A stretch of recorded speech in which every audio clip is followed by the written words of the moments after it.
오늘 읽어드릴 책의 제목은 스마트 오피스 레볼루션입니다. 저자는 김한입니다. 다가오는 4차 산업혁명 시대에 여러분들의 기업에 길잡이가 되어줄 책이 되었으면 좋겠습니다. 챕터 1. 판이 바뀌는 기하급수의 시대가 열렸다. 포스트 코로나, 어제의 세계는 잊어버려라. 새 판은 이미 시작되었다. 어제의 세계를 떠나라.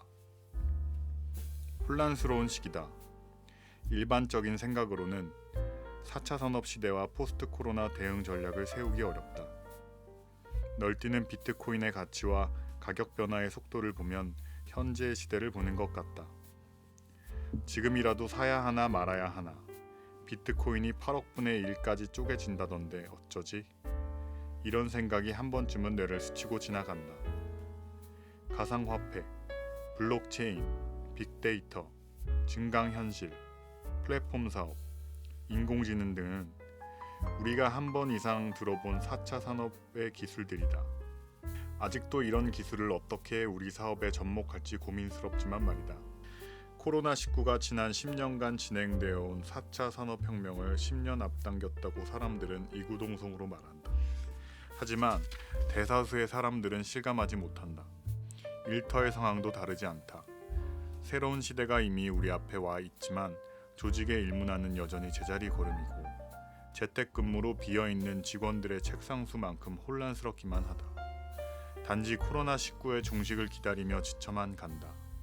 여전히 어떤 돌파구를 찾아야 할지 판단이 서지 않는다. 그래도 한 가지는 확실히 말할 수 있다. 판이 바뀌고 있다는 것. 새 판이 시작되었다는 것. 지금까지의 지식과 경험과 상식으로 대응할 수 없는 새 판이 벌어지고 있다는 것이다. 판이 바뀔 때는 항상 위기와 기회가 공존한다. 기존의 판을 고수하는 것은 위기를 자초하는 것이다. 성장 곡선이 내리막을 타고 있고 거기서 살아남기 위한 무한 경쟁의 게임에는 승자가 없다. 결국에는 도태된다. 반면 새 판은 기회의 장이다. 새로운 게임을 하려면 그 게임의 룰을 먼저 이해해야 한다. 처음 몇 번은 질 수 있지만 노하우가 생기면서 기회를 누릴 수 있는 상황이 주어진다. 그동안 산술 성장 시대의 판이었다면 새 판은 기하급수 성장의 시대다. 4차 산업을 주도하고 있는 구글, 아마존, 페이스북 등의 성장 속도를 보면 조금 이해가 된다. 비트코인의 기하급수적 호가는 무엇을 의미하는가? 4차 산업이 성장 곡선의 어디쯤에 있는가? 일부 학자들은 4차 산업의 본 게임은 시작도 하지 않았다고 아직 오픈 세레머니 정도라고 한다. 스마트 피플을 확보하라. 코로나19로 인해 언택트에 엄청난 속도가 붙었다. 이 속도에 적응하지 못한 개인과 기업은 빠르게 사라질 것이다. 그럼에도 대다수의 사람들은 이 변화에 잘 적응하지 못하고 있다. 여전히 20세기의 프레임과 방식으로 대응하고 있다. 어쩌면 당연한 일인지도 모른다. 인간은 관성과 습관에 기대 살아가기 때문이다. 하지만 지금 우리에게는 과거의 것을 과감히 버리는 결단이 필요하다. 그렇다면 이 시대를 현명하게 돌파하기 위해 첫 번째로 해야 할 일은 무엇일까? 잠깐 옛날 이야기를 해보자. 중국의 춘추 전국 시대 한나라 400년의 세태기에 벌어진 천하 영웅들의 전쟁은 누가 판을 제대로 읽고 유리한 고지를 점유하는가에 따라 좌우되는 격정의 싸움이었다. 전체의 승부의 가장 핵심은 인재를 확보하는 것이다. 덕장 유비가 제갈공명을 얻기 위해 삼고초려를 했다는 것은 누구나 아는 이야기다. 삼국지는 몇천 년이 지난 지금도 인재 등용과 인재 활용이 얼마나 중요한지에 대한 교훈을 준다. 지금의 시대도 이와 크게 다르지 않다. 새 판을 이끌기 위해서는 뭘 좀 아는 5%의 인재들과 그 인재들과 함께 일하고 싶어하는 30%의 인재를 확보해야 한다. 향후 5년은 상위 5%의 인재, 즉 스마트 피플을 확보하기 위한 투쟁의 시기가 될 것이다. 스마트 피플을 주축으로 30%의 인재들이 움직일 것이고 그들은 1조 비즈니스를 꿈꾸는 그룹으로 성장시킬 것이다. 따라서 스마트 피플의 확보가 무엇보다 중요하다. 또 한 가지 중요한 것은 그들을 기존의 오피스 문화에서 일하게 해서는 안 된다는 것이다. 기존의 오피스 환경과 기업 문화는 그들을 담아낼 수 없다. 그들에게 새 판을 깔아줘라. 그것이 바로 스마트 오피스다. 스마트 오피스로 새 판을 리드하라. 스마트 피플의 첫 번째 둥지. 스마트 오피스는 공간이 아니다. 공간을 넘어서는 전략이다. 새들도 둥지를 함부로 만들지 않는다. 스마트 오피스는 일, 생산성, 기술, 협업, 참여, 조직, 리더십, 문화, 디자인, 효율성, 지속성장 가능성, 복지를 모두 포함하는 개념이다. 오피스는 더 이상 그저 모여 일하는 공간이 아니다. 스마트 오피스는 5%, 30%의 인재들을 모여들게 하고 그들을 연결하는 과정에서 지속적으로 성장하는 개념으로 이해되어야 한다. 자율자석제를 도입했다고 해서 스마트 오피스를 공유 오피스라고 하는 것은 오해이며 오피스 공간에 대한 너무나도 얕은 관점이다. 기존의 판에서 쓰던 전략은 더 이상 새 판에 맞지 않는다. 하지만 여전히 많은 기업들이 기존 판과 새 판에 대한 인식조차 부족하다. 막대한 돈을 들여 기존 판의 룰에 스마트 오피스라는 무늬만 입히고 있다. 스마트 피플이 모여들기를 기대하겠지만 그런 공간에는 하드워커만이 탄생할 뿐이다. 하드워커들이 일하는 공간에서 스마트 오피스라는 무늬만 입혀서 스마트 워커가 오기를 기대하지 마라. 새 판은 새 트랙이다. 스마트 피플을 확보하기 위해서는 그들에게 맞는 스마트한 공간을 제공해야 한다. 그들은 연결과 지능, 일터의 혁명을 전파하여 1조 비즈니스를 비전으로 삼고 로봇과도 거침없이 협업하여 기업의 집단 몰입을 일으키는 촉매제 역할을 할 것이다. 연결과 지능, 일터 혁명의 시대. 우리 손안에 있는 기하급수적 성장의 산물. 우리 손안에서 한시도 떼놓을 수 없는 작은 요술은 세 가지 소원을 들어주는 지니보다 더 많은 욕망을 채워준다. 먹는 것부터 입는 것, 머무는 곳, 알고 싶은 것, 게임, 영화, 여행, 금융, 요리하는 법 등 무엇이든 해결해준다. 이 작은 괴물은 클라우드와 연결되며 기하급수적으로 진화하고 있다. 컴퓨터 기능은 1970년대 슈퍼컴퓨터 애니악보다 1000배는 더 빠르면서도 100만 배는 더 저렴하다. 애니악은 1970년대 다국적 공룡기업 IBM과 미국 국방성 펜타곤이 보유하고 있던 10층짜리 빌딩 크기의 슈퍼컴퓨터 이름이다. 애니악보다 1만 배나 뛰어난 이것은 우리는 스마트폰이라고 부른다. 스마트폰의 발전은 기하급수적 성장의 전형이다. 기하급수적 진보가 일어나고 있는 분야는 수십 곳, 수백 곳이 넘는다. 반도체, 자동차, 로봇공학, 네트워크, 3D 프린팅, 인공지능, 의료, 나노기술, 우주공학, 합성생물학, 클라우드 소싱, 플랫폼 사업, 금융 등 이것은 우리가 일하는 방식에도 영향을 주며 지능을 연결하고 원활한 협업의 수단으로서 일터에도 패러다임의 기하급수적 혁신을 요구한다. 기하급수의 힘을 과소평가한 기업의 운명. 초기의 카메라는 사물을 찍는 마법 상자로 사람들은 영혼을 도둑맞았다며 사진에 찍히는 것에 두려워했다. 그때는 어두운 암실에서 이나지의 현상을 해야 했다. 사진은 이나지 한 장에 한 컷만 현상할 수 있었다. 1884년에 로체스터 저축은행의 말단 사원이었던 조지 이스트먼이 롤 필름을 발명했고 1888년 코닥은 버튼만 누르세요라는 광고로 카메라 시장을 열어 100년 동안 점유했다. 코닥은 디지털 카메라를 출시하고 승승장구했다. 하지만 기하급수 시대의 초기에 산술적 성장 논리로 시장에 접근하는 잘못된 결정을 하고 말았다. 그 결과 시장을 장악할 기회를 놓치는 것은 물론 수세에 몰리는 처지가 되었다. 코닥은 기하급수의 힘을 과소평가했다. 휴대폰의 강자 노키아를 비롯해 수많은 기업들이 코닥처럼 밑으로 가라앉았다. 피터 디아만디스 박사는 기하급수의 6D 모델에서 디지털화, 잠복기, 파괴적 혁신, 무료화, 소멸화, 대중화로 기하급수 시장 변화의 흐름을 설명한다. 코닥은 기하급수 시장의 흐름을 간파하지 못했던 것이다.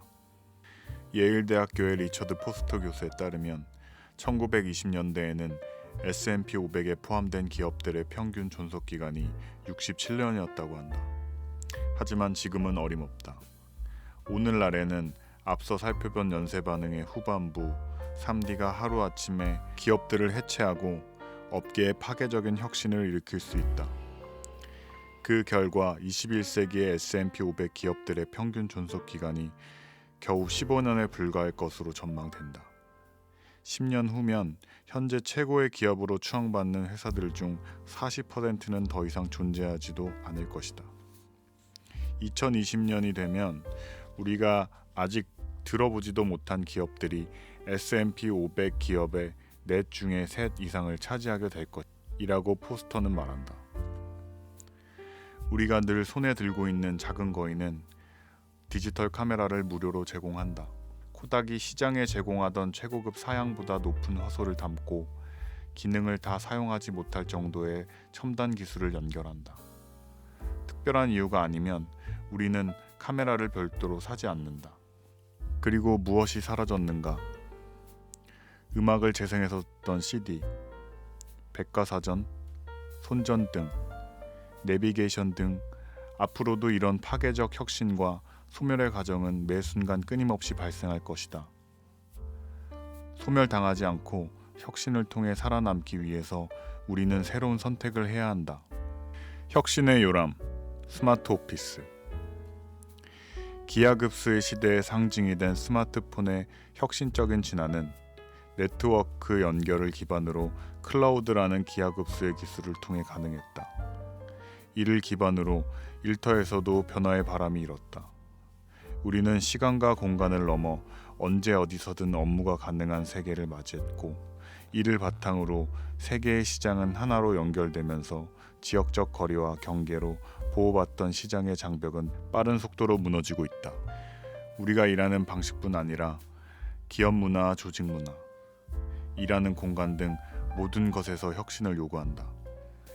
스스로 파괴적인 혁신가가 되지 않고는 기하급수의 시대를 맞이할 수 없다. 혁신하지 않고 살아남을 수 있다고 믿는 것은 댐 아래에 집을 짓고서 홍수에 안전하다고 착각하는 것만큼이나 위험한 일이다. 산술 성장 시대인 어제 댐은 무너지고 거대한 홍수의 기하급수 시대가 왔다. 이것이 바로 우리가 스마트 오피스를 단순히 공유 오피스 또는 자율자숙제라는 개념으로 정의하고 싶지 않은 이유이다. 스마트 오피스는 새로운 시대의 일하는 방식과 인재를 품을 수 있는 요람이 되어야 한다. 스마트 피플을 모여들게 하고 그들이 서로 긴밀하게 연결할 수 있도록 하여 파괴적인 혁신을 촉발하는 것이 바로 스마트 오피스의 역할이다. 1조 비즈니스를 꿈꾸는 스마트 피플이 모여드는 기업인가? 스마트 피플, 미래를 읽고 기회를 만드는 사람들. 기하급수적 성장 시대에 밑그림을 그린 이들은 미래를 보는 능력을 가지고 있다. 미래를 보는 눈을 우리는 비전이라고 한다. 빌 게이츠, 스티브 잡스, 레리 페이지, 세르게이 브린, 제프 베조스, 일론 머스크, 리처드 브랜슨. 한 번쯤은 들어본 이름이다. 이들의 특징은 시대를 읽는 통찰과 비전, 자율성, 상상력, 몰입의 중요성을 알고 있다는 것이다. 그들은 함께 일하는 이들에게도 이런 판을 경험하게 해준다. 당신의 기업에 기하급수의 성장을 꿈꾸는 스마트 피플이 모여들게 하고 싶다면 지난 100년의 경영 방식은 잊어라. 앞으로 10년은 전혀 다른 세상이 펼쳐질 것이며 스마트 피플은 그 판에서 놀고 싶어 한다. 기하급수의 성장 기회는 큰 기업이든 작은 기업이든 똑같이 주어진다. 여러분의 경쟁 상대는 더 이상 바다 건너에 있는 다국적 기업이 아니다. 자신의 가능성을 믿고 대담한 도전을 펼치면 누구나 가질 수 있는 미래의 기회는 기하급수의 힘을 활용할 줄 아는 스마트 피플에게 돌아갈 것이다. 스마트 피플의 보편적인 특징은 전체를 읽어내는 통찰력, 자율성, 상상력, 몰입이다. 당신이 큰 기업을 경영하든 스타트업을 하고 있든 스마트 피플이 기량을 펼칠 수 있는 기업 문화를 만드는가에 따라 승부는 달라질 것이다. 어쩌면 처음부터 이런 기업 문화로 시작하기 쉬운 스타트업이 더 유리할 수 있다. 대담한 도전으로 4차 산업의 불을 지핀 인물들은 그들의 차고에서, 허름한 창고에서, 캠퍼스 동아리방에서 사업을 시작하여 기하급수적 성장을 일궜다. 무엇이 1조 비즈니스 탄생의 발목을 잡는가? 어제의 산술 성장 시대에는 대기업이 더 유리할 수 있지만 기하급수의 시대에는 비전, 자율, 상상, 몰입의 기업 문화로 시작한 작은 기업이 더 유리할 수 있다. 기하급수적 성장을 실현한 이들은 이런 문화를 담은 일터를 만들고 4차 산업 시대를 열었다.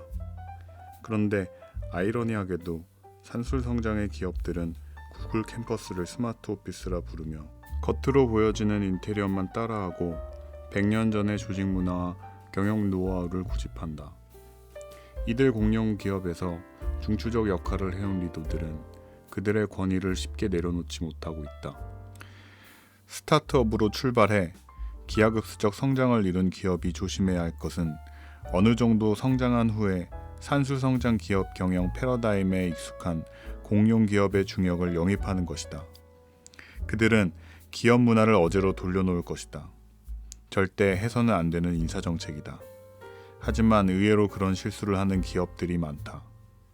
스마트 오피스 공간 구축 세미나를 열면 기하급수의 기술로 제법 성장한 기업이 스마트 오피스 공간을 구축하고도 기업 문화는 예전 그대로라며 호소한다. 조금 들여다보면 대부분 어제의 경영 노하우로 성공한 인물을 영입했다는 사실을 알 수 있다. 그들은 예전에 성공했던 산술 성장의 노하우를 강조하며 기하급수적 성장 기업의 대담한 행보에 알게 모르게 지속 성장의 브레이크 역할을 하며 자신에게 맞는 스타일의 인사로 미래 성장의 발목을 잡는다. 스마트 피플, 새로운 시대의 주인공. 스마트 피플의 경쟁 상대는 해외 또는 국내의 대기업이 아니다. 당신은 조금도 위축될 필요 없다. 기하급수의 1조 비즈니스 기회는 동등하게 주어졌다. 새로운 시대를 통찰하고 그 시대로 한 발 내디더라.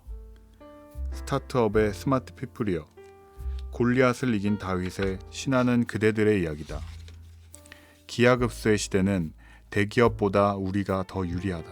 우리 기업에 이러한 스마트 피플을 영입하고 그들이 1조 비즈니스를 마음껏 꿈꾸도록 돕기 위해서는 공간의 힘을 이해해야 한다. 공간은 사람을 변화시키고 문화를 혁신하는 가장 효과적인 도구다.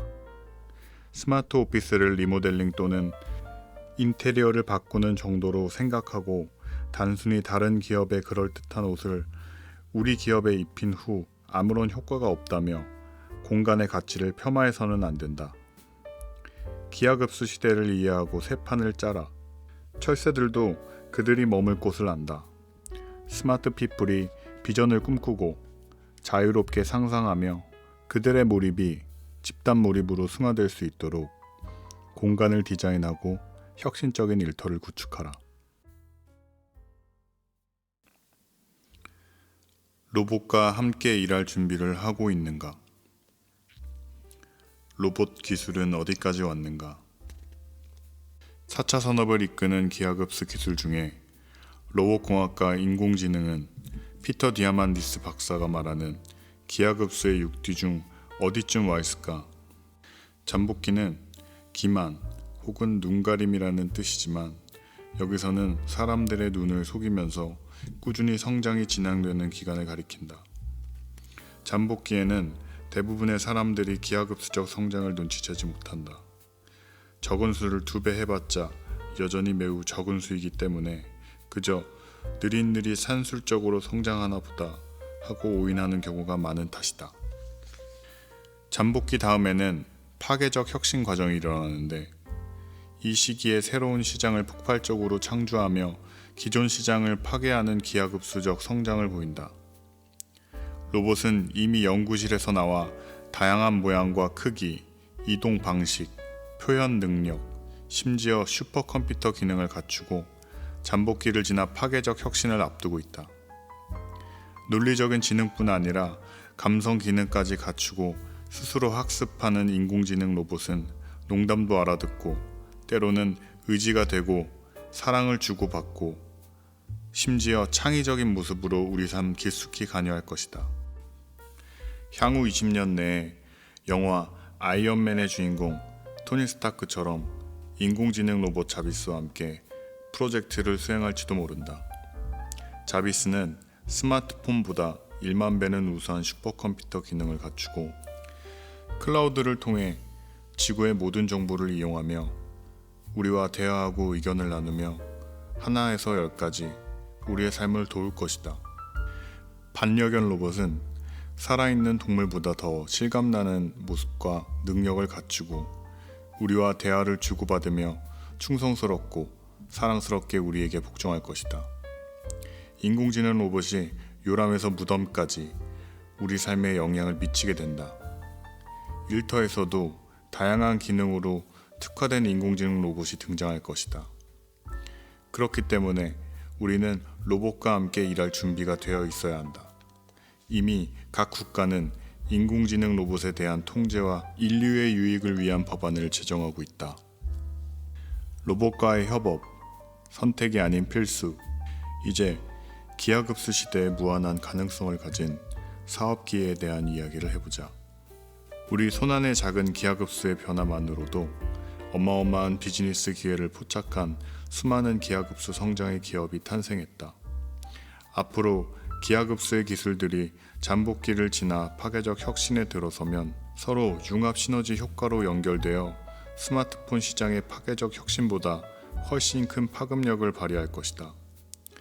3D 프린팅의 영역만 해도 소재와 기술이 다양화되고 첨단화되는 잠복기를 지나 파괴적 혁신 과정을 맞이하고 있다. 앞으로는 자신이 타는 자율주행 자동차 부품을 직접 3D 프린팅으로 만들고 조립하여 자신만의 독특한 디자인의 차를 만들 수 있다. 인공지능 로봇도 3D 프린팅으로 조립하는 미래가 곧 펼쳐지지 않겠는가? 우리가 기하급수의 시대의 비즈니스 영역을 판단할 때 지난 100년의 패러다임으로 시장을 바라봐서는 안 된다. 예를 들어 IBM은 왓슨을 클라우드에 업로드해서 누구나 개발용 플랫폼으로 사용할 수 있겠다. 왓슨은 2011년 2월에 제퍼디라는 퀴즈쇼에서 인간을 이긴 슈퍼컴퓨터다. 스타트업 기업 모더나이징 메디슨은 클라우드에 업로드된 왓슨을 이용해 진료 과목별 전자의료 기록 플랫폼을 구축했다. 모더나이징 메디슨 CEO 데니얼 케이는 보건의료 부분에서 왓슨이 해내는 일은 인간이 흉내낼 수 없습니다. 수백만 건의 문건을 뒤져서 질문에 답해주고 출처 및 신뢰 수준까지 그 자리에서 알려줍니다. 왓슨은 지금까지 의사들을 위해 만들어진 질의응답 도구들 중에서 가장 강력할 뿐 아니라 의료행위 자체를 근본적으로 바꿔놓을 겁니다. 라고 말했다. 앞으로 의료 분야뿐 아니라 많은 기하급수 기업들은 무료로 왓슨 같은 슈퍼컴퓨터를 활용하고 연결하여 새로운 비즈니스 기회를 창조해 기하급수의 성장을 만들어낼 것이다. 따라서 우리는 그 흐름을 주도하며 융합적 창의력으로 새로운 혁신의 비즈니스를 만들어야 한다. 1조 비즈니스를 현실로 만들기 위해서 앞으로 로봇과의 협업은 불가피하다. 하루빨리 로봇과 함께 일할 수 있도록 준비하고 실행해야 한다. 기하급수 시대의 생존은 당신이 지금 어떤 선택을 하는가에 달려 있다. 집단 몰입을 일으키는 스마트 오피스를 구축하라. 누구나 몰입의 경험은 있다. 우리는 누구나 어떤 일에 몰입해본 경험이 있다. 그 순간에는 시간의 흐름도 잊어버리고 집중한다. 집중하기 위해 노력하는 것이 아니라 자연스럽게 고도의 집중력이 발휘되며 행동과 의식이 하나가 되는 몰입에 빠져든다. 몰입 상태에서 업무 효율은 5배 이상 발휘되고 500% 이상의 성과를 낸다는 연구 기록이 있다. 개인마다 몰입하는 내적 동기 요인과 외적 동기 요인은 다를 수 있다. 내적 동기로는 목표가 조금 어렵고 성취 가능하며 스스로 하고 싶고 자신의 가치와 맞아떨어져서 성취감을 맛볼 수 있는 프로젝트일 때 몰입이 가능하다. 특히 게임 프로그램은 의도적으로 사람의 몰입도를 높여 정신적인 카타르시스를 느끼도록 기획된다. 몰입감에서 오는 정신적 행복 상태에서 시간 가는 줄 모르고 게임에 집중하고 계속 게임을 하고 싶은 중독성마저 불러일으킨다. 일터에서도 이런 몰입의 요소를 긍정적으로 활용할 필요가 있다. 무엇이 우리를 몰입하게 만드는가? 자기가 좋아하는 게임에 몰입하듯 우리가 어떤 것에 더 깊이 빠져들게 만드는 환경적 요인이 있다. 스마트 오피스를 디자인할 때도 그러한 환경적 요소를 잘 활용하여 몰입 요인이 가득한 공간으로 조성해야 한다. 몰입 요인 요소로는 물리적인 것만 있는 것이 아니다. 몰입을 일으키는 내적 요인으로 첫 번째 큰 목표를 꼽을 수 있다. 큰 목표는 큰 결과를 낳는 만큼 주의를 집중하게 된다. 판이 바뀌는 기하급수 시대는 스스로 몰입할 줄 아는 스마트 피플이 큰 목표를 가지고 기하급수적 성과를 낳는 큰 게임판이다. 버는 게임을 주도할 줄 아는 이들은 큰 목표와 큰 성과를 위해 고도의 집중력을 발휘하며 무섭게 몰입한다. 두 번째는 도전 의욕이다. 기하급수의 시대는 모험의 시대다. 누구나 만들어 놓은 고속도로를 운전하는 게임이 아니라 아무도 가보지 않는 미지의 길을 개척하는 기하급수의 게임이다. 70억 인류의 문제를 해결하고 새로운 문화를 창조하는 큰 게임이다. 기하급수의 기업들은 새로운 길에 도전하는 가치를 알기에 진취적 실패를 당연하게 여긴다. 오히려 실패하지 않는 것이 잘못이라며 진취적 실패에 포상을 한다. 위험을 감수하고 낯선 것들을 즐길 때의 도전 의욕은 몰입을 유인하는 또 하나의 내적 요인이 된다. 세 번째는 실수에 대한 인식이다. 이와 관련해서는 싱가포르 국립대학교 마이클 프레제 교수의 실수 연구를 엿볼 필요가 있다. 그는 실수에 관한 두 가지 문화가 있다고 설명한다.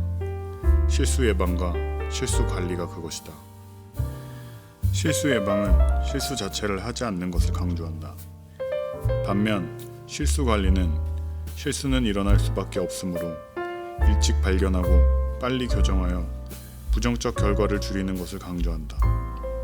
실수 예방을 강조하는 곳에서는 실수를 비난하고 감추려는 문화가 생기고 실수 관리를 강조하는 곳에서는 실수를 공유하고 거기에 학습하려는 문화가 생긴다. 관련 연구를 보면 실수 관리에 가까울수록 조직이 혁신적이며 수익률도 높다는 결과가 있다. 실수를 예방하려는 조직에서는 여러 장애물을 모두 고려하느라 과제 자체에 몰입하기 어려운 환경이 조성될 위험이 크다. 네 번째는 불확실성이다. 무슨 일이 일어날지 모르는 불확실함 속에서 스릴을 느끼며 게임에 빠져드는 것이다. 기하급수 시대의 법칙도 처음 시작할 때는 산술 성장보다 느린 성장 곡선을 보여주다가 어느 정도 변곡점에 이르면 기하급수의 성장으로 변해 산술적 계산이 어렵다. 기하급수적이란 우리의 머리로 계산되는 성장의 세계가 아니다. 불확실한 기하급수적 성장은 프로젝트를 추진한 당사자들도 놀랄 만큼 성과를 만들어낸다. 불확실성은 불안한 요소이기도 하지만 그것을 동력으로 양질의 몰입을 일으킬 수 있다. 큰 목표, 도전 의욕, 실수에 대한 인식. 불확실성은 스마트 피플들의 개인적 몰입을 유인하는 중요한 키워드이다. 이제 집단 몰입에 대해 알아보자. 집단 몰입은 어떻게 일어나는가? 집단 몰입이란 여러 사람이 하나의 목표를 이루기 위해 몰입에 빠져 있는 상태를 말한다. 스포츠 경기에서 이기기 위해 팀원들이 서로 협력하여 팀워크를 발휘할 때 집단 몰입이 나타난다. 팀원들의 집단 몰입이 게임의 승패를 좌우하는 결정적 요인인 경우가 많다. 스타트업 기업도 팀원들의 기대치가 높은 프로젝트를 협업할 때 고도의 집중력을 발휘해야 게임을 즐기듯이 함께 프로젝트를 성공시킬 수 있다. 스마트 오피스는 일, 생산성, 기술, 협업, 참여, 조직, 리더십, 문화, 디자인, 효율성, 지속 성장 가능성, 복지를 연결하며 집단 몰입을 유인할 수 있는 스마트 워크 플레이스로 구축되어야 한다. 집중력을 요하는 환경을 단지 조용하고 혼자 있는 공간으로만 해석해서는 안 된다. 시끄러운 곳에서 몰입이 일어날 수 있기 때문이다. 개인적 몰입과 집단 몰입을 유인하는 스마트 오피스 환경은 각 기업의 기준에 맞게 디자인되어야 하는 고도의 전문 영역이다. 그러기 위해서는 스마트 오피스 기획 단계에서 조직 구성원 개인과 팀의 내적 외적 몰입 요인을 분석하는 과정이 필요하다. 그것이 바탕이 될 때 개인적 몰입과 집단 몰입이 모두 가능한 스마트 오피스가 탄생한다. 판이 바뀌는 기하급수의 시대가 시작되었다. 20세기의 패러다임으로는 새 판에 적응할 수 없다. 새 판을 리드할 인재들이 중요하다. 5%의 인재가 30%의 인재를 집단 몰입으로 이끌고 30%의 집단 몰입은 70%의 집단 몰입으로 이어지면서 기하급수적 성장 기업의 신화를 창조한다.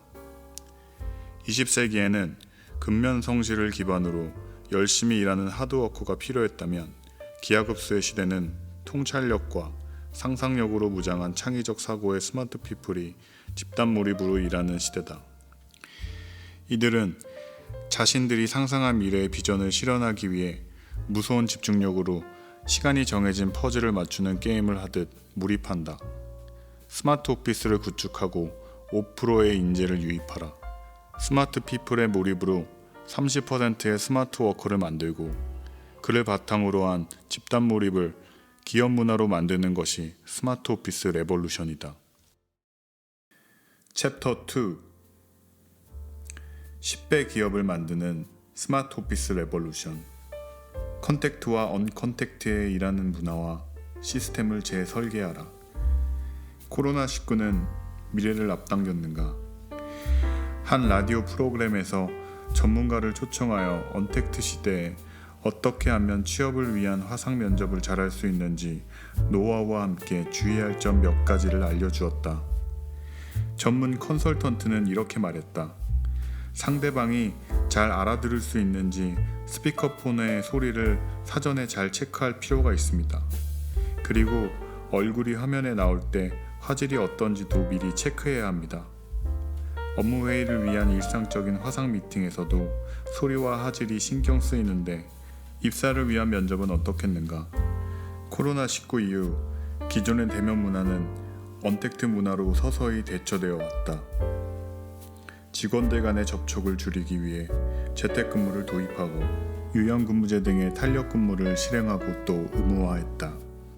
재택근무로 인한 업무의 비효율성을 주장하는 사람들도 있지만 전 세계적으로 코로나19의 위험성과 변이 바이러스에 관한 뉴스가 쏟아지는 상황에서 그 주장을 받아들이기는 쉽지 않다. 예전의 일상으로 돌아오고 싶은 회귀 본능에 대한 인내심을 시험하려는 듯 코로나19는 좀처럼 종식되지 않고 있다.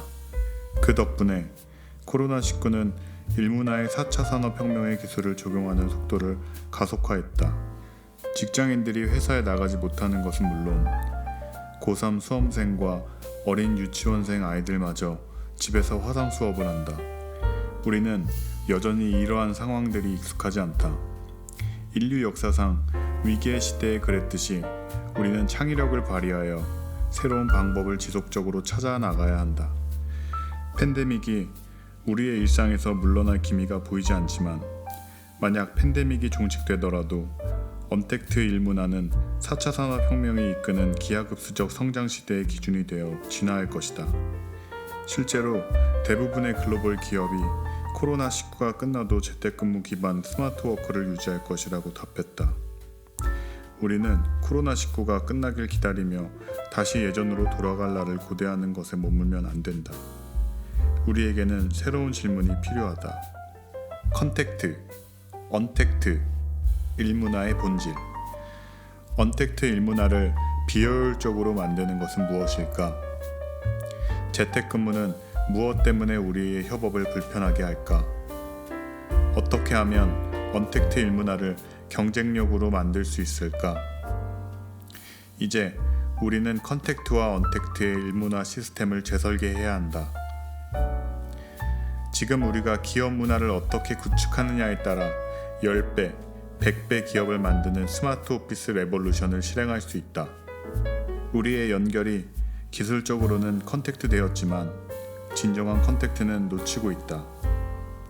비대면 업무를 4차 산업혁명의 기술로 연결하고 가속화했지만 진정한 컨택트는 이루어지지 않았다. 우리는 무엇을 놓친 걸까? 언택트 시대가 열린 것은 팩트다. 다만 언택트에 전부를 걸면 안 된다. 언택트는 연결의 도구이고 관계 맺기의 다리 정도로 생각해야 한다. 중요한 것은 언택트의 본질을 알아야 한다는 것이다. 비대면이란 말의 언택트는 어쩌면 대면의 핵심이다. 직접 만나느냐, 간접적으로 만나느냐에 따른 구분이다. 결국에는 대면은 연결이 본질이다. 언택트는 직접 만나지 않는다는 점에서 거리적, 심리적 부담이 덜하다고 생각하기 쉽다. 그러나 이 말은 거리적, 심리적 거리가 존재한다는 뜻이기도 하다. 사람은 촉을 가지고 있다. 비대면의 약점은 이 촉이 전달되지 않는다는 점이다. 아무리 화면으로 얼굴을 보고 대화도 하고 강의를 듣는다 해도 진정한 교감은 불가능하다. 그래서 신뢰를 기반으로 하는 비즈니스나 네트워킹은 한계가 있다. 대중들은 언택트에 집중하고 있지만 지금이야말로 컨택트를 강화해야 할 시기다. 신뢰를 바탕으로 컨택트가 되어진 상태의 언택트는 시너지를 내고 강력한 힘을 발휘한다. 컨택트 돼야 언택트도 가능하다. 결국 언택트의 본질은 컨택트에 있는 것이다. 언택트 시대는 기업의 일문화에 새로운 변화를 요구하고 있다. 재택근무로 빈자리를 방치하기에는 너무나 비효율적이다. 기업의 일하는 환경도 4차 산업혁명의 가속화만큼이나 빠르게 변화할 것이고 많은 기업이 스마트 오피스 도입을 고민할 것이다. 코로나19 이전에 우리가 제시하는 스마트 오피스 레볼루션의 의도가 코로나19 이후의 방향성 및 의도와 다르지 않다. 스마트 오피스 모델의 탄생에서는 4차 산업혁명에 대응하는 기하급수 시대 기업 문화의 혁신 원칙에 근거하여 솔루션을 제시했다. 많은 기업이 스마트 오피스를 받아들이기까지 제법 시간이 걸릴 것이라고 예견했지만 코로나19는 사무환경의 혁신에 방아쇠를 당겼다. 스마트 오피스의 본질은 컨택트에 있다. 컨택트를 이해하지 않고는 진정한 스마트 오피스를 기업에 도입할 수 없다. 기존의 사무환경은 수직적 구조의 의사결정을 근간으로 구성되었다. 하지만 4차 산업혁명이 주도하는 기하급수 시대는 수평적 네트워크 기반의 컨택트를 요구한다. 우리는 이 둘 사이의 새로운 연결고리를 찾아서 10배, 100배 기업을 만드는 스마트 오피스 레볼루션을 구축해야 한다. 그것이 스마트 오피스를 도입하고 언택트 일문화를 진정으로 컨택트하는 본질이다. 컨택트 되어야 언택트도 가능하다. 스마트 오피스를 어떻게 구축해야 컨택트가 가능한 언택트를 만들 수 있는지 그 이야기를 함께 풀어가 보자. 스마트 오피스, 컨택트 되어야 제대로 언택트 할 수 있다. 우리가 말하는 것은 공유 오피스, 스마트 오피스, 거점 오피스, 가상 오피스를 포함하고 연결하는 통합 스마트 오피스 레볼루션이다. 우리는 다음 말에 주의를 기울일 필요가 있다. 신뢰를 바탕으로 컨택트 되어진 상태에서의 언택트는 시너지를 내고 강력한 힘을 발휘한다. 우리는 원하지 않는 상황에서 코로나19로 인해 언택트를 강요당했다. 하지만 역설적이게도 그것은 4차 산업의 일문화를 10년 앞당기는 변화를 가져왔다. 이것을 기회로 여긴 기업은 기하급수 시대의 10배, 100배 기업으로 레볼루셔널 기반을 마련하고 있다. 우리 기업을 10배, 100배 기업으로 만들 스마트 오피스 레볼루션의 비밀은 다음 문장에 숨어 있다.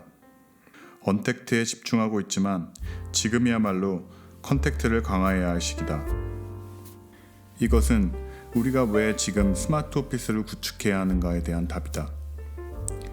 그곳에서 우리는 신뢰를 쌓는 연습을 통해 기하급수적 성장을 일구는 스마트 오피스 모델을 구축하고 거점 오피스, 메타버스 오피스 등 언택트 일문화로 나아가야 한다. 단계적으로 공유 오피스, 스마트 오피스, 거점 오피스, 가상 오피스 세계로 진화해야 한다. 그 첫 번째 단추가 바로 스마트 오피스 레볼루션이다. 잘못 잠긴 첫 단추는 풀어서 다시 채우면 되지만 잘못 적용한 스마트 오피스는 기업의 운명을 좌우할 수 있다. 일문화와 시스템을 재설계하라. 10배 기업을 만드는 스마트 오피스 레볼루션은 이제 당신 손에 달렸다. 스마트 오피스는 공간이 아니다. 불이 나오지 않는 황금빛 수도꼭지. 중세에 잭이라는 한 바이킹이 부잣집에 들어가 도둑질을 하다가 신기한 물건을 하나 발견하고 그것을 집에 가져왔다. 그것을 곱게 포장해 부인에게 선물이라며 자랑스럽게 건넸다. 부인이 무엇에 쓰는 물건인지 궁금해하자 잭은 의기양양하게 그 물건의 꼭지를 조금씩 틀기 시작했다. 잭이 훔쳐온 물건은 바로 황금빛 수도꼭지였다. 잭은 당황해했다. 그것을 훔칠 때는 분명히 꼭지를 돌리기만 하면 물이 콸콸 쏟아졌는데 집에 가져오니 아무리 틀어도 물이 나오지 않았던 것이다. 연세대 윤정구 교수가 만화로 소개한 유럽 우화다. 스마트 오피스를 구축할 때 이러한 황금빛 수도꼭지를 가져오는 기업이 많다. 스마트 오피스는 공간이 아니다. 고수와 하수의 차이는 무슨 일을 할 때 핵심을 꿰뚫고 본질을 들여다볼 수 있는 통찰력에 있다. 하수는 눈에 보이는 것만 본다. 스마트 오피스란 단어에 대한 피상적인 해석은 판이 바뀌는 기하급수 시대에 10배, 100배 기업을 만드는 스마트 오피스 레볼루션 구축에 도움이 되지 않는다. 자율자석제, 인테리어, 공유 오피스, 스마트 IT 시스템 오피스 등 우리가 도입한 스마트 오피스가 잭이 집에 가져온 황금빛 수도꼭지일 수도 있다. 이 외에도 스마트 오피스를 왜 구축해야 하는지 본질을 잊어버린 채 껍데기만 보고 도입하는 기업들이 많다. 당신의 사무실은 어떤가? 당신이 스마트 오피스라고 생각하고 있는 그것이 잭의 황금빛 수도꼭지는 아닌가? 억소리 나는 프로젝트가 길을 잇는 이유. 스마트 오피스를 도입한 S기업의 사례를 살펴보자. 회장의 지시로 스마트 오피스 구축을 책임지고 있는 임원은 스마트 오피스 구축 프로젝트에서 30층 건물 전체에 대한 리모델링이 눈에 보이는 가장 큰 해결 과제라고 인식하고 건물을 설계한 건축 사무소에 스마트 오피스 구축 디자인을 의뢰했다. 건축사는 공간 리모델링 패러다임으로 유사한 사례를 찾다가 공유 오피스를 조사하고 그와 유사한 인테리어 디자인으로 그 건물을 450억 원을 들여서 공사를 마쳤다.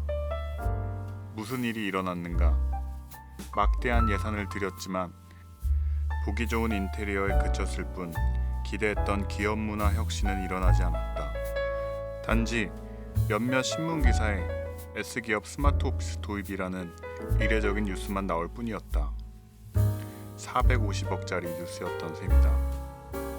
회장은 4차 산업혁명이 주도하는 기하급수 시대에 경쟁력 있는 일문화 혁신을 위한 스마트 오피스 레볼루션을 주문한 것이다. 기업 문화를 건축사 사무소에서 컨설팅하는가? 일문화 혁신을 건축 설계 전문가에게 의뢰하는가? 기업의 소통과 창의적 문화를 건축 디자인 회사가 구축할 수 있는가? S기업만 아니라 많은 기업이 같은 패러다임으로 스마트 오피스를 구축하고 있다. 이제는 오픈 컬래버 융합 디자인으로 전문가들의 협업이 요구되는 시대다. 예를 하나 더 들어보자. 세종시에 스마트 오피스를 구축한 H사는 고민이 많았다. 15억 원을 들여 스마트 오피스를 구축했는데 공간 사용 효율이 떨어져 어떻게 해야 좋을지 해결 방법을 요구했다. H기업에서 담당하게 된 부서는 조직문화 혁신팀이었다. 하지만 이 팀의 영향력은 H사 내에서 그렇게 크지 않았다. 총무부의 한 파트로 스마트 오피스 활성화 프로젝트를 위임받은 것이다. 몇 가지 조사를 위한 인터뷰 과정에서 우리는 놀라운 이야기를 들었다. H사의 어떤 팀은 스마트 오피스 공간을 사용하러 갈 때 팀장에게 서류로 허락을 받아야 한다는 것이었다. 그 팀장은 팀원이 자기가 볼 수 있는 공간에서 일하길 원했고 스마트 오피스에 대한 부정적 인식을 가지고 있었다. 그래서 자기 팀원이 자유로운 공간에서 일하는 것을 좋아하지 않았다. 그런 팀장의 시선을 벗어나 그곳을 자유롭게 사용할 수 있는 팀원이 있겠는가? H기업은 처음 스마트 오피스를 도입할 때 총무부가 프로젝트를 주관했다. 이유는 간단했다. 인테리어는 시설 비용으로 총무부서에서 하는 일이라는 기존의 관행 때문이다. 한 층에 15억 원을 들여 인테리어를 했지만 기업의 일문화 혁신은 일어나지 않았다. 잭이 집으로 가지고 온 황금빛 수도꼭지에서 물이 콸콸 쏟아지길 바라는 것과 무엇이 다른가? 스마트 오피스의 본질. 스마트 오피스는 기하급수 시대에 10배, 100배 성장하는 기업으로 가는 기본 환경이다. 새 판이 시작되었는데 여전히 20세기 패러다임으로 대응할 것인가? 기존의 조직 문화의 공유 오피스를 그대로 복제한다고 기하급수 시대의 기업 문화로 혁신되지 않는다. 풍선에 수박 그림을 그려 넣는다고 마술처럼 풍선이 수박이 되지 않는다. 수박을 먹기 위해 칼을 대는 순간 풍선은 터지고 말 것이다.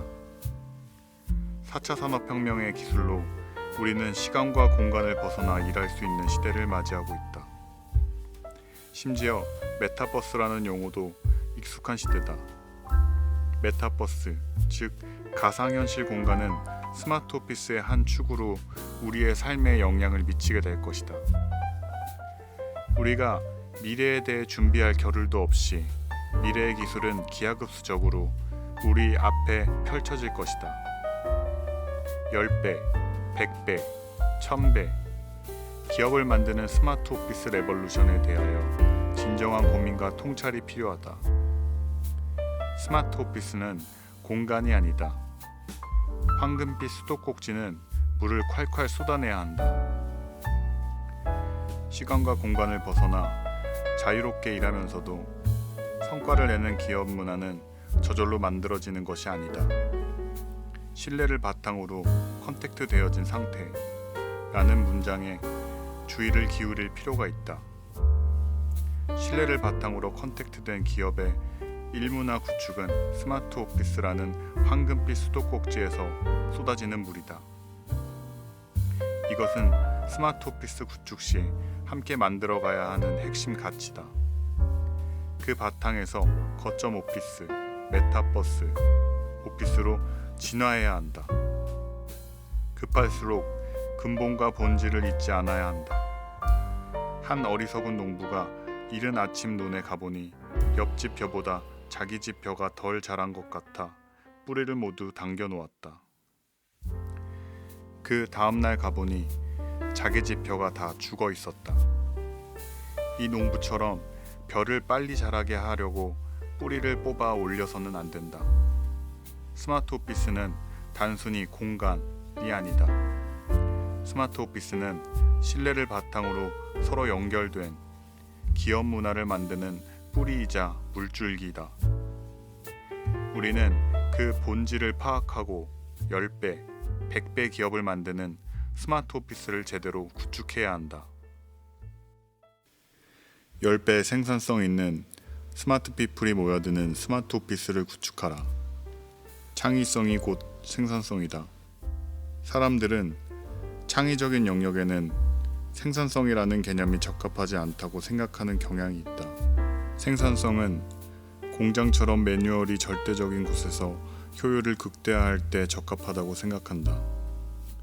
생산성은 시간에 비례해 측정되었고 사람의 일은 대량 생산 시스템의 한 부속품으로 인식되고 실질적으로 회계장부에서 인건비는 생산 비용으로 처리되었다. 20세기 경영 전략에는 공장의 생산성을 높이기 위해 창의적으로 생각할 시간을 확보해야 한다는 개념이 팽배했다. 그 생산성은 산술적으로 예측 가능한 성장이었다. 산업화 초기 산술적 경제 성장을 한 기업들은 반세기 또는 100년의 전통을 자랑하며 20세기를 주도했다. 하지만 이제는 판이 바뀌었다. 기하급수의 시대에 20세기 접근 방식으로 생산성을 봐서는 안 된다. 기업에게 생산성은 여전히 중요하다. 하지만 기하급수 시대는 창의성이 가장 중요한 생산성이다. 기하급수 시대의 창의성은 산술적이지 않고 기하급수적이다. 10배, 100배, 1000배 생산성을 가진 스마트 피플은 창의적으로 상상하고 그것을 현실로 만드는 능력이 있다. 우리는 그러한 스마트 피플을 영입하고 그들이 최고의 역량을 발휘할 수 있는 환경을 만들어 주어야 한다. 스마트 피플이 모여드는 스마트 오피스를 구축해야 하는 것이다. 기하급수 시대를 주도할 스마트 피플을 영입하기 위한 인재 전쟁은 이미 시작되었다. 5%의 스마트 피플이 몰입할 스마트 오피스를 구축하라. 5%의 스마트 피플과 동화될 30%의 예비 스마트 피플의 일터로 스마트 오피스를 구축하라. 함께 어우러져 일하는 일터, 집단 몰입이 일어나는 스마트 오피스를 구축하라. 20세기 경영 전략에서 사무 환경은 비용으로 처리되었다. 하지만 기하급수 시대의 스마트 오피스는 투자이자 전략이다. 20세기 산술 경영의 시대 달러 빛을 내서라도 갖추고 싶어 했던 대량 생산 시스템처럼 판이 바뀌는 기하급수 시대에 스마트 오피스 구축은 가장 중요한 투자다. 과거의 것을 버리는 용기. 스마트 오피스 구축 시 가장 중요한 것은 새로운 패러다임을 갖는 것이다. 20세기 경영 전략은 내려놓고 새 판의 경영 전략으로 무장하라. 아직도 많은 기업들이 스마트 오피스를 20세기 조직 관리, 인사 관리, 경영 패러다임으로 구축하는 사례가 많다. 기업의 조직 문화는 그대로 두고 사무 공간만 스마트하게 바꾸려는 것이다. C사는 한 층에 약 350평 규모의 공간 5개 층을 사용한다. C사에는 본부장급 임원이 5명 있다. C사는 공간의 효율을 높이고 스마트 워크를 위해 특수부서를 제외하고 전 직원 자율좌석제를 도입하려고 했다. 변화를 원했지만 그래도 여전히 본부장실은 각 층의 전망 좋은 창가 자리에 배치하는 것을 기본 조건으로 스마트 오피스 디자인을 요청했다. 이러한 요청이 조금 난감하게 느껴졌다. 자기 부서 사람이 없는 공간에 외로운 섬처럼 본부장실을 지키고 있는 임원은 무슨 생각을 하는 걸까? 자기 부서의 직원을 다시 자기 앞에 도열시킬 계획을 구상 중일까? 회사 대표는 스마트 오피스의 파급 효과에 대한 이해가 전혀 없이 경쟁 회사의 놀라운 변화를 보고 경영진의 스마트 오피스 도입을 지시했다. 관행대로 시설을 주관하는 총무부가 추진했다. 그 과정에서 일부 임직원의 반발로 적당히 타협하여 본부장실은 창가에 두기로 했던 것이다. 이렇게 구축된 스마트 오피스에서 스마트 피플이 자신들의 창의력을 발휘하여 생산성을 극대화할 수 있을까? 이처럼 자기 자리의 크기와 위치를 중요하게 여기는 20세기 조직 문화가 깊이 뿌리내린 기업이 여전히 많다. 앞으로 나아가려는 힘과 기존의 것을 지키려는 힘이 충돌할 때 그 일의 생산성은 얼마나 비효율적이겠는가. 이때 우리에게 필요한 것은 익숙했던 것, 과거의 것을 버리는 과감한 용기다. 스마트 오피스 레볼루션. 새로운 패러다임을 상상하라. 판이 바뀌는 기하급수의 시대가 열렸다. 새 판을 주도할 스마트 피플의 일터인 스마트 오피스를 가장 생산적으로 구축하기 위해서는 스마트 피플의 일하는 방법인 스마트 워킹과 미래의 일터 패러다임을 이해해야 한다. 우리가 말하는 스마트 오피스는 현재 사용하고 있는 사무 환경만을 뜻하는 것이 아니다. 스마트 피플의 일하는 방법인 스마트 워킹은 기본 개념이 다르다. 그것은 특정 시간에 특정 장소에 가는 것을 의미하지 않는다. 스마트 워킹이란 어떤 결과를 만들어내기 위해 몰입하여 무엇인가를 하는 것이다. 스마트 피플에게 사무실이란 그 일을 하기 위한 최적의 공간이지 몇 시부터 몇 시까지 있어야 하는 곳이 아니다. 그들의 업무 성과를 높이고 몰입하기 위해 업무의 특성에 맞는 다양한 공간의 힘을 사용할 줄 안다. 스마트 피플의 스마트 워킹은 성과 중심, 업무 중심, 신뢰를 바탕으로 하는 협업 중심이다. 그렇다고 오해하지 마라. 그들은 자기 의견만 고집하는 괴짜가 아니다. 오히려 철저히 배우려는 호기심을 가지고 함께 협업하여 결과물을 도출하기 위해 몰입하는 것을 좋아한다. 그들은 일 중독자들이 아니다. 스마트 워크 전문가들의 표현을 빌리자면 스마트 워크는 업무 시간, 장소, 방법의 자율성을 토대로 업무 효율의 극대화를 꾀하고 그렇게 생긴 잉여 시간과 가치를 통해 일과 삶의 균형을 이루는 것이다. 스마트 피플, 스마트 조직 문화, 스마트 오피스, 스마트 워크가 균형을 이루는 것이 스마트 오피스 레볼루션이다. 판이 바뀌는 기하급수 시대, 10배, 100배 기업으로 레볼루션 할 것인가? 아니면 침몰하는 배에서 막연히 괜찮다고 안주할 것인가? 그 선택은 전적으로 당신에게 달려있다. 10배, 100배, 1000배 생산성 있는 스마트 피플들이 모여드는 스마트 오피스를 구축하라.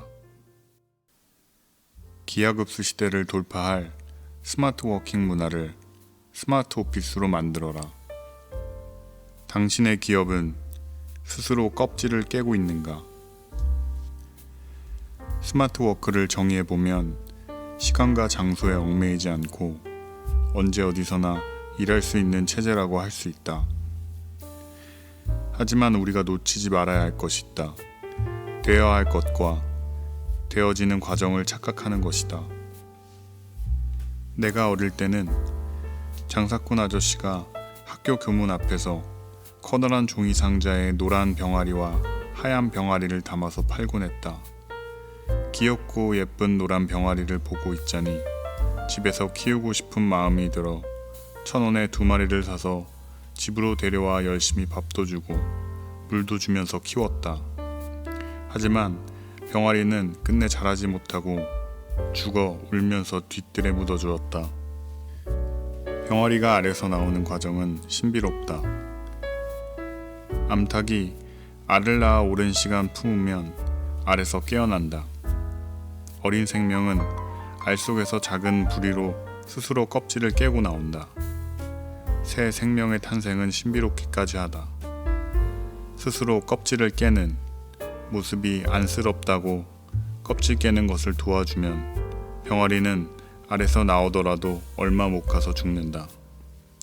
스스로 껍질을 부리로 주어서 나오는 것은 병아리의 성장 과정에서 중요한 자연의 법칙이다. 기업이 스마트워크 도입을 추진하는 과정도 병아리가 스스로 알을 깨고 나오는 모습과 같다. 스마트워크를 공장에서 제품을 생산하듯이 몇 가지 첨가물을 추가하여 실행하는 것, 즉 누군가 껍질을 깨주길 기다려서는 안 된다. 스마트 오피스 레볼루션, 하드워크에서 스마트워크로. 20세기 대부분의 기업은 시간과 장소에 얽매이지 않고 언제 어디서나 일하는 체제에 스마트워킹에 익숙하지 않았다. 우리에게 익숙한 기존의 패러다임은 정해진 시간, 장소, 방법에 따라 일하는 것이다. 아침 9시에 출근하여 8시간 근무하고 6시에 퇴근하며 정해진 장소에서 정해진 방법으로 정해진 보고서를 작성하며 상사의 취향에 맞게 일했다. 그런데 갑자기 익숙하지 않은 스마트워크를 해야 하는 시대가 눈앞에 펼쳐졌다. 조금 더 들여다보면 근로법, 노동법, 회사내규까지 일하는 관행은 훨씬 복잡하고 정교한 20세기 패러다임의 껍질로 쌓여 있다. 이것은 통칭 하드워크라고 한다면 기업의 일하는 문화를 하드워킹에서 스마트워킹으로 혁신하는 과정은 공장에서 제품을 찍어내기 위해 몇 가지 기계 부품을 조립하듯이 되는 일이 아니다. 하드워킹을 스마트워킹으로 바꾸는 일은 하드워커인 하드피플을 스마트워커인 스마트피플로 바꾸는 일이다. 그것은 사람을 혁신시키는 일이다. 사람의 오래된 습관과 관행을 바꾸는 것은 손바닥 뒤집듯이 쉬운 일이 아니다. 사람의 변화는 병아리가 알을 깨고 나오는 과정보다 복잡하다. 하지만 많은 기업이 스마트워크와 스마트 오피스를 도입할 때 되어야 할 것과 되어지는 과정을 착각하고 오류를 범한다. 스마트워크의 혁신을 공장에서 조립 라인 몇 개 바꾸듯이 추진한다. 그래서 일문화와 조직 문화를 바꾸는 중요한 일을 엉뚱하게도 건축 설계사, 인테리어 회사에 일임하는 어처구니 없는 상황이 벌어진다. 판이 바뀌는 기하급수 시대를 돌파할 스마트워크는 되어야 할 것이다. 그러나 되어지는 과정은 공장 시스템이 아닌 순리를 따라야 한다. 지금 4차 산업혁명의 기술 덕분에 시간과 장소에 얽매이지 않고 언제 어디서나 일하는 것이 가능한 시대다. 하지만 스마트워크를 통해 시간과 장소에 얽매이지 않고 업무를 진행하고 문제를 해결하고 서로 협업하고 소통하는 것은 또 다른 문제다. 코로나19로 4차 산업의 일문화를 10년 앞당겼다고 하는 이유도 시간과 장소에 얽매이지 않고 언제 어디서나 일할 수밖에 없는 언택트 상황으로 내몰렸기 때문이다. 방역과 일이라는 두 마리 토끼를 잡아야 했다. 아무리 강력한 국가라도 강제할 수 없는 일들이 코로나19라는 특수 상황에서 가능하게 된 것이다. 어쩌면 코로나19가 전화위복이 될 수도 있다. 하지만 의도를 가지고 하는 것과 어쩔 수 없이 하는 것의 결과는 다르다. 어쩔 수 없이 하는 일은 그 일을 통해 무언가를 성취하고자 하는 목적과 목표가 없다. 스마트워크는 시간과 장소에 얽매이지 않고 언제 어디서나 일하는 체제이지만 스마트 피플을 담아내는 스마트 오피스 솔루션이라고 말할 수는 없다. 시간과 장소에 얽매이지 않고 일하기만 하면 스마트 오피스로 기업 문화를 레볼루션하고 판이 바뀌는 기하급수 시대에 경쟁력 있는 기업이 되는 것이 아니다. 하지만 많은 기업이 의도하지 않게 스마트 오피스, 공유 오피스, 거점 오피스, 메타버스 오피스를 그렇게 추진하고 있다. 스마트 워크 문화로 나아가는 4가지 단계. 기하급수 시대를 돌파할 스마트 워킹 문화를 스마트 오피스로 만드는 되어지는 과정은 데이터에 의한 4가지 단계로 적용되어야 한다.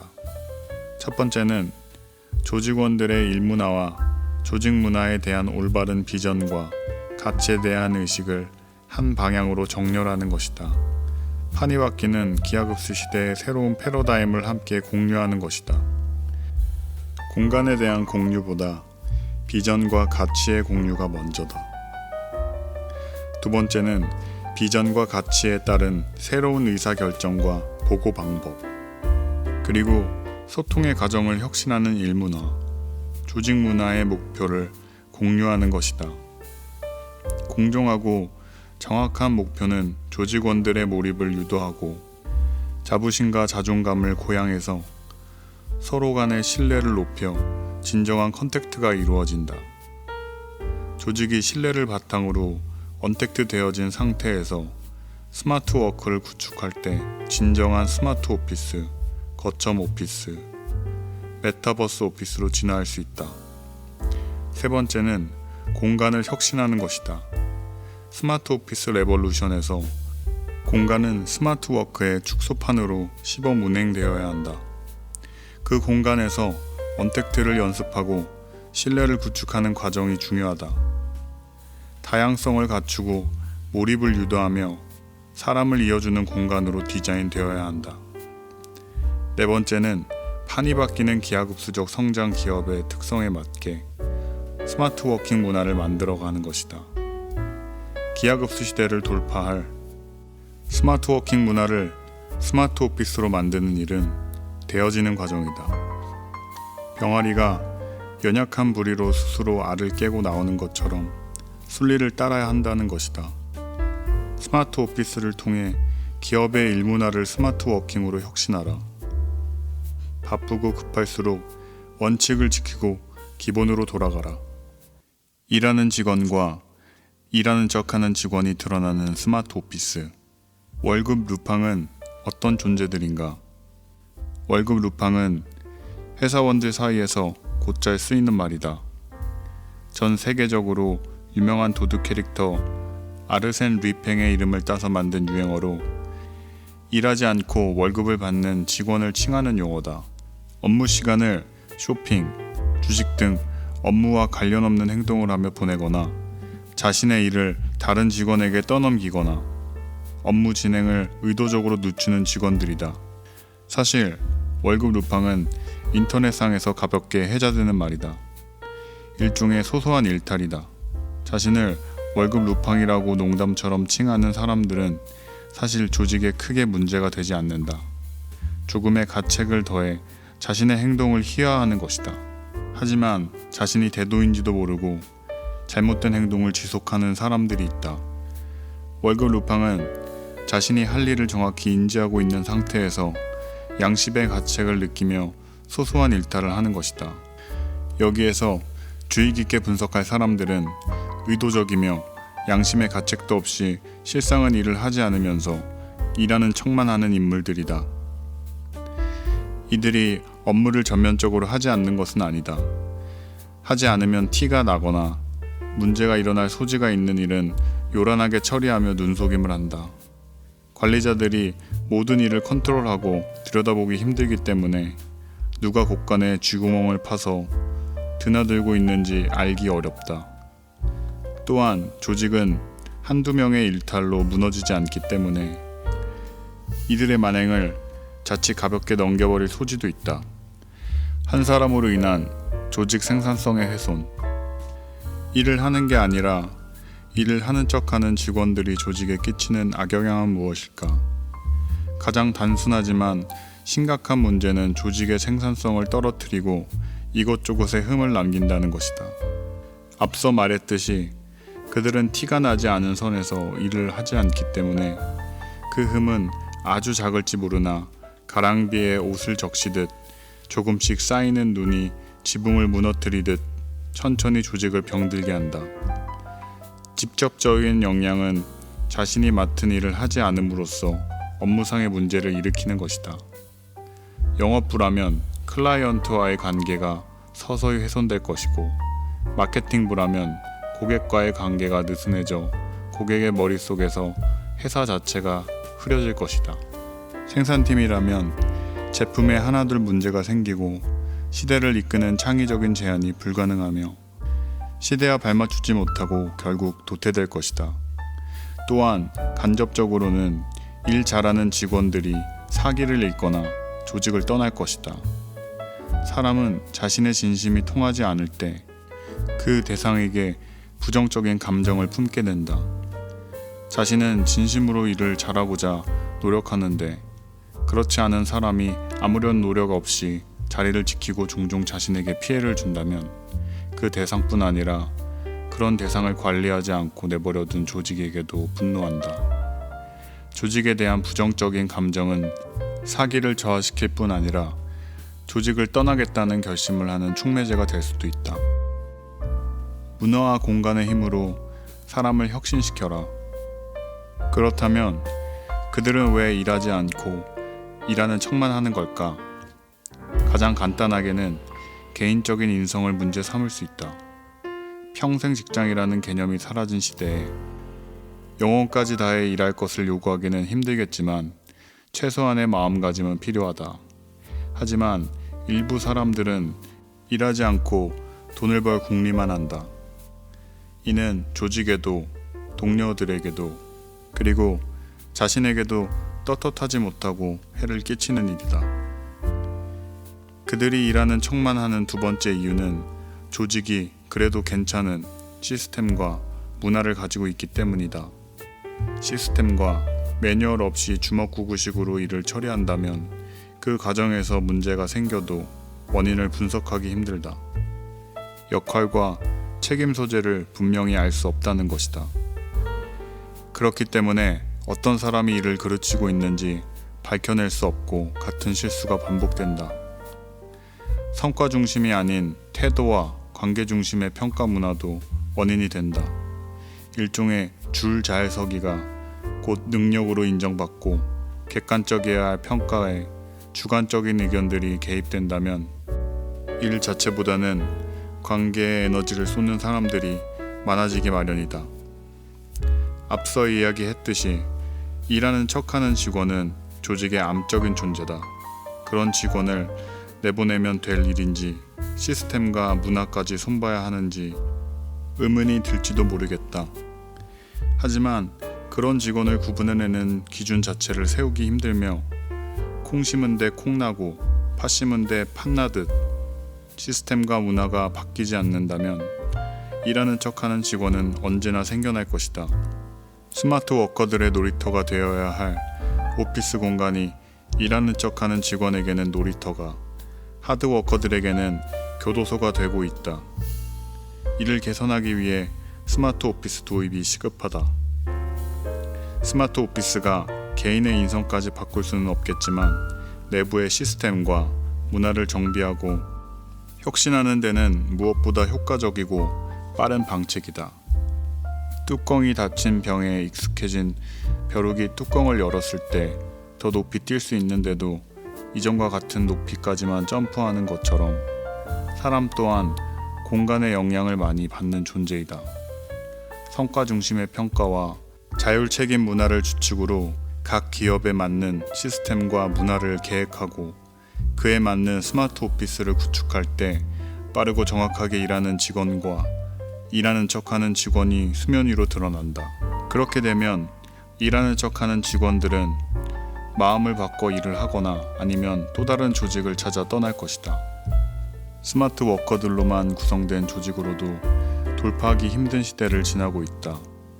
당신의 기업이 10년 후에도 굳건히 존재할 뿐 아니라 20년, 40년 뒤를 내다보려면 지금부터 10배, 20배 가치로 성장할 수 있는 기업 시스템과 문화, 그리고 스마트 워커를 확보해야 한다.